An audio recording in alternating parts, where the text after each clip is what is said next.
Sir Eid মুবারক, ঈদ মুবারক, ঈদ মুবারক। Sir পকেটে কিছু নিয়ে আসে নাই?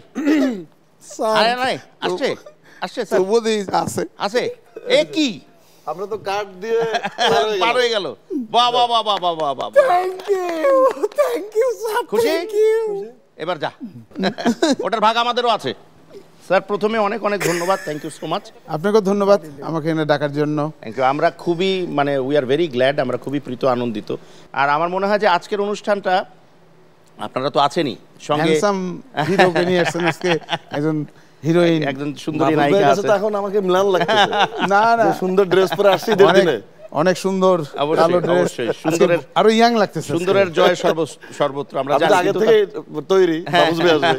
ব্যাপার আমরা স্যাপার ভেতরে ভেতরে অবশ্য জানতাম, দর্শকদেরকে জানাই নেই যে আপনি আসবেন। স্বপ্ন দেখারও কিন্তু সাহস লাগে, সেটা আপনি দেখেছিলেন, এবং আজকে এটিএন বাংলা তার জ্বলন্ত প্রমাণ। ছোটবেলায় ডক্টর মাহফুজুর রহমান কিরকম ছিলেন? ডানপিটে ছিলেন, দুষ্ট ছিলেন? যে প্রশ্নটা আমি করেছি অনেককেই। ছোটবেলায় এখন যেরকম দেখেন সেরকম ছিলাম না। হ্যাঁ, ছোটবেলায় খুব সিরিয়াস পড়াশোনা করতাম।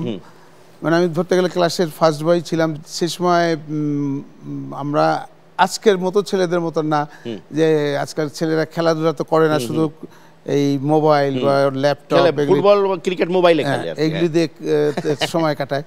আমাদের সময় আমরা পড়াশোনা আর খেলা, এই দুটাই ছিল আমাদের ছোটবেলায় সারাদিনের কর্মকাণ্ড।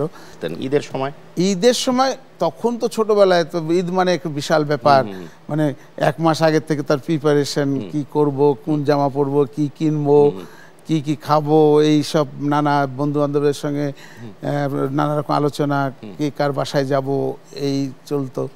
তখনকার ঈদ আর এখনকার ঈদের ভিতরে অনেক পার্থক্য। এখন যেমন ঈদের দিন সারাদিন ঘুমায় কাটাতে হয়, টেলিভিশন দেখি, নাহলে ঘুমায় কাটাই, তাছাড়া তো করার কিছু নেই। ঈদের আনন্দকে বহুগুণে বাড়িয়ে দেওয়ার জন্য এটিএনের হাতটা সবচেয়ে বড়। আমাদেরকে সুযোগ করে দিয়েছেন এই আনন্দ উৎসবের করার জন্য, সেটার জন্য আরও একবার আপনাকে অনেক অনেক ধন্যবাদ।